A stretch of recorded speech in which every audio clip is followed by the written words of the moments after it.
This is News 11 Sunrise, your #1 source for news in the Desert Southwest.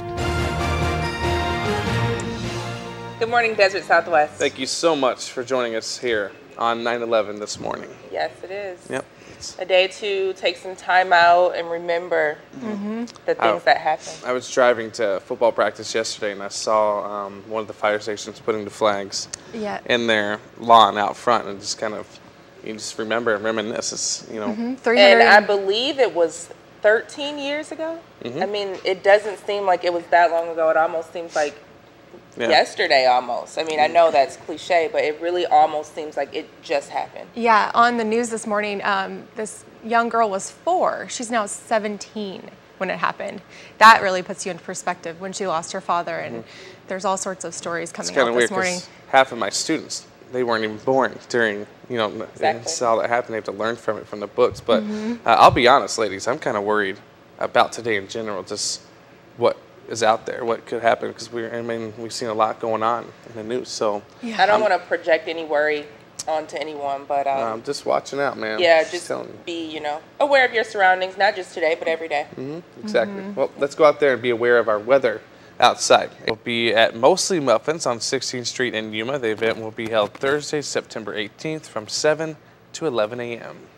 Goodwill of Central Arizona is set to open a new location in Yuma Friday. We got a sneak peek of the store before the doors officially open. News 11's Molly Lang is live in the studio with the story. Molly, did you get a nice little jacket?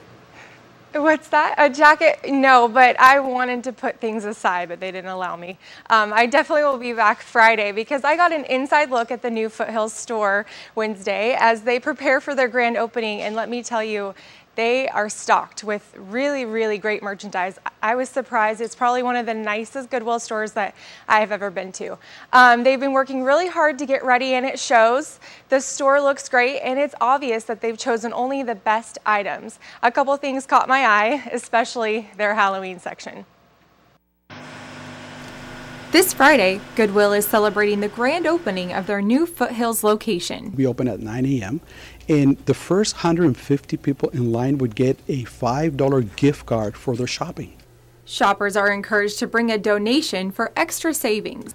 The new location offers an opportunity to provide an enhanced experience for our shoppers. We believe that our shoppers should have a nice place to shop. 90 cents of every dollar spent at Goodwill goes back into the community to carry out their mission. That includes the 2,600 people who work for this Goodwill and the people we place into our community through our career centers. We want to invite people in our community to pay us a visit so they can see for themselves what we have to offer now. The brand new 2,200 square foot location meets all of your shopping needs, from clothing to artwork and even housewares. And as the official Halloween sponsor, they have ambassadors on site to help people pick out their costumes. One of the benefits to dropping off your items at Goodwill is all donations are tax deductible. Donations and people who shop with us are very important because that is the bloodline of what Goodwill does. Molly Lang, News 11. Well, this coming Friday, Goodwill will open its doors at 9 a.m. and the first 150 people will get a $5 gift card they can spend there at Goodwill. The new store is located at 11259 South Frontage Road in Yuma. All right, sounds pretty cool. Coming up next in Sunrise Sports, Yuma Catholics' run for a second consecutive Division V state title gave them a big test in Thrasher next week. See how the Rocks are preparing, missing some key players. And in your Sunrise weather, we'll talk about how clear it is out there. The humidity sticking around for a little while, but drier air moving in. I'll have your full 8-day forecast for you in just a couple of minutes. Go get a cup of coffee.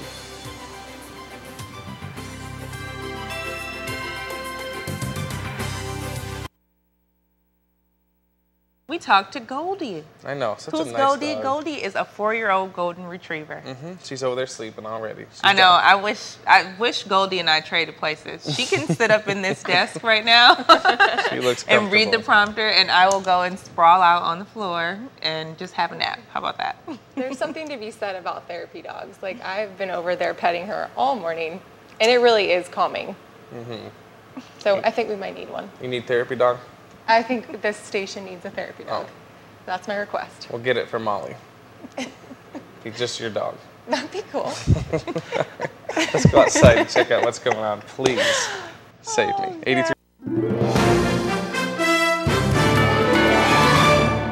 Welcome back. Well, a new ride for Batman, and Clooney surprises Downton Abbey fans, and a beloved actor dies. Martha Shade has those stories and more in today's Hollywood Minute. Feast your eyes on this. You're looking at Batman's new ride. It's come a long way from flashing lights and tail fins. The tank-like car with double guns in the front is the most weaponized version the movies have ever seen. Zack Snyder, director of the upcoming Batman vs. Superman Dawn of Justice, shared the picture on Twitter. The movie is due out March 2016. George Clooney will make a cameo at one of the English countryside's best-known estates. The actor will appear in a Downton Abbey-related film made for ITV's charity program, Tech Santa. The annual fundraiser drums up support for 6 UK charities. Clooney, who's already shot his scenes, plays a wedding guest. Sorry fans, Clooney will not actually be in any episode of the popular show. Season 5 of Downton premieres January 4th in the U.S. Switching gears now, Richard Kiel, the man who played the villain Jaws in a James Bond movie, has died. The actor died Wednesday at a Fresno, California hospital. Roger Moore, who played James Bond, tweeted, "I am totally distraught to learn of my dear friend Richard Kiel's passing. We were on a radio program together just a week ago. Distraught. The cause of death has not been determined." Kiel was 74 years old. For Hollywood Minute, I'm Martha Shade. Well, actor Shia LaBeouf pleaded guilty to disorderly conduct in a Manhattan court Wednesday, stemming from an incident at a Broadway show. He's best known for his role in Transformers. LaBeouf was attending a performance of Cabaret in June when he started smoking cigarettes, yelling at actors on stage, and swearing at security guards. He was arrested and faced charges including a misdemeanor trespassing offense and disorderly conduct. He will be allowed to withdraw his guilty plea, and the case will be dismissed if he stays in treatment for 3 months and out of trouble for 6. Well, he's the star of America's top grossing movie of the year. Now Chris Pratt's got a new realm to take on: live television. Will host the season opener for Saturday Night Live on September 27th.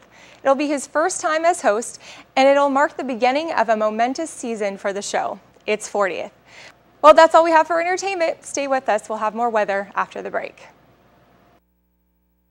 Well, at Fire Station number 2 in Yuma, the local community honored the men and women who gave their lives to save others. News 11's Molly Lang is live in the studio to tell us how local firefighters remembered those who were lost. Molly? Thanks, Joey.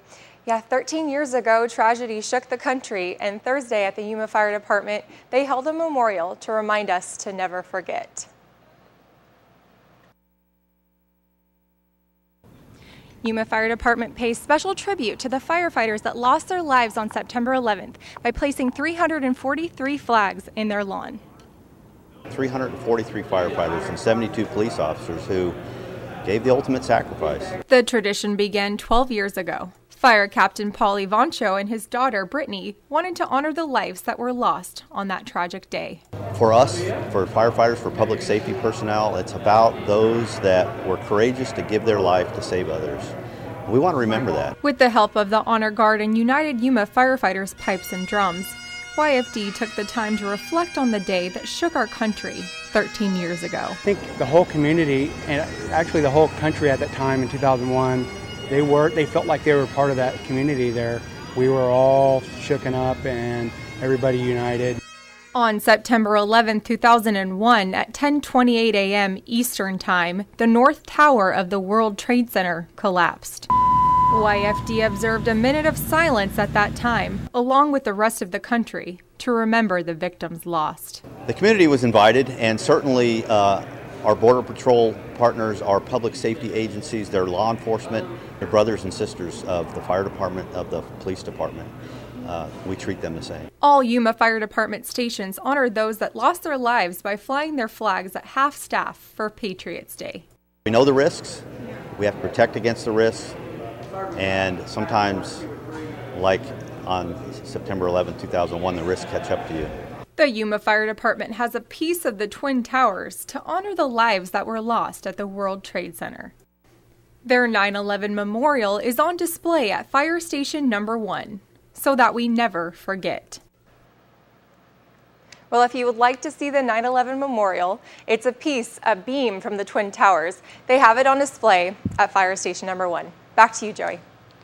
Well, thank you so much, Molly. Coming up after the break, we'll be talking about our weather outside. And this is News 11 Sunrise, your #1 source for news in the desert Southwest. All right, well, welcome back. I'm joined today by Captain Randy Hart with the Salvation Army. He's going to talk to us about the Kids Day of Play event that happens tomorrow. Why don't you tell us what's going on? Well, from 1 to 5:30, it's an opportunity for families in Yuma, kids to come out and play at Optimus Park and the Aquatic Center. It's right behind Cibola High School. Everything's going to be free. We're going to be doing free food, hamburgers and hot dogs, and handing out snacks. There's going to be the big water slide. They're going to have a big water gun fight out there, all kinds of fun stuff. Plus the pool is free. They're going to have contests and games at the Aquatic Center. The slides will be open. A lot of water activities because we know it's going to be hot, and it's hot every year when we do this event. But you know, we're grateful. Sam's Club and Sunshine Market has helped us out. Optimus Club has given us the barbecue to do all kinds of stuff out there, and we're just really very grateful, and also to the city of Yuma, something Parks and Rec we do every year. So we're excited. Well, I'm excited for you. I mean, families are always looking for ways to beat the heat, and kids are, you know, they love water, and it's still such a hot time of the year. So that's really great that the community has come together to help you guys out. Now, other than this Saturday, do you have more activities that we can look forward to? You know, we always have stuff that's going on at our club. And the Boys and Girls Club. Of course, Parks and Rec always has events that are happening. Once we move into winter and more people are going to be out in the parks and doing stuff, there's all kinds of events going on. This is kind of, I think, looks just like the inauguration of the being outdoor season, so to speak, as we start to move into that time. So it's a big kickoff. Right. So what time is this tomorrow? From 1 p.m. to 5:30, again at Optimus Park and the Aquatic Center behind Cibola High School. It's an awesome time. Bring out the kids, the whole family, have a lot of fun. Okay, so they just need to bring their swimwear, and the food will be provided at Optimus Park. Well, thanks for coming in today. I hope you have a great weekend. Back to you, Kelly. And Joey. Coming up